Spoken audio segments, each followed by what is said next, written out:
ലൈലത്തുൽ ഖദർ എന്തുകൊണ്ടാണ് ഈ ഉമ്മത്തിന് ലഭിച്ചതെന്നറിയാമോ? അതിന്റെ പിന്നിൽ ഒരു അത്ഭുതകരമായ സംഭവമുണ്ടായിരുന്നു. ഒരു ദിവസം നബി സല്ലല്ലാഹു അലൈഹി വസല്ലം സഹാബാക്കളോട് മുൻകാല സമൂഹത്തിലെ ഒരു മനുഷ്യനെക്കുറിച്ച് പറയപ്പെട്ടു.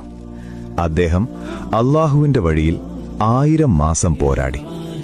അത് കേട്ടപ്പോൾ സഹാബികൾ അത്ഭുതപ്പെട്ടു.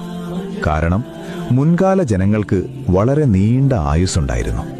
പക്ഷേ ഈ ഉമ്മത്തിന്റെ ആയുസ് വളരെ കുറവാണ്.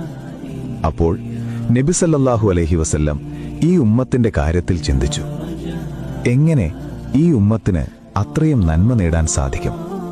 അപ്പോൾ അല്ലാഹു ഒരു മഹത്തായ അനുഗ്രഹം നൽകി, ലൈലത്തുൽ ഖദർ. ഖുർആനിൽ അല്ലാഹു പറഞ്ഞു, ലൈലത്തുൽ ഖദർ 1000 മാസത്തേക്കാൾ മികച്ചതാണ്.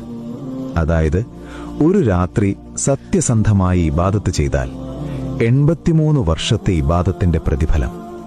അതുകൊണ്ട് റമളാനിന്റെ അവസാന 10 രാത്രികൾ നഷ്ടപ്പെടുത്തരുത്. ആർക്കും അറിയില്ല ഇത് നമ്മുടെ അവസാന റമളാനാണോ എന്ന്.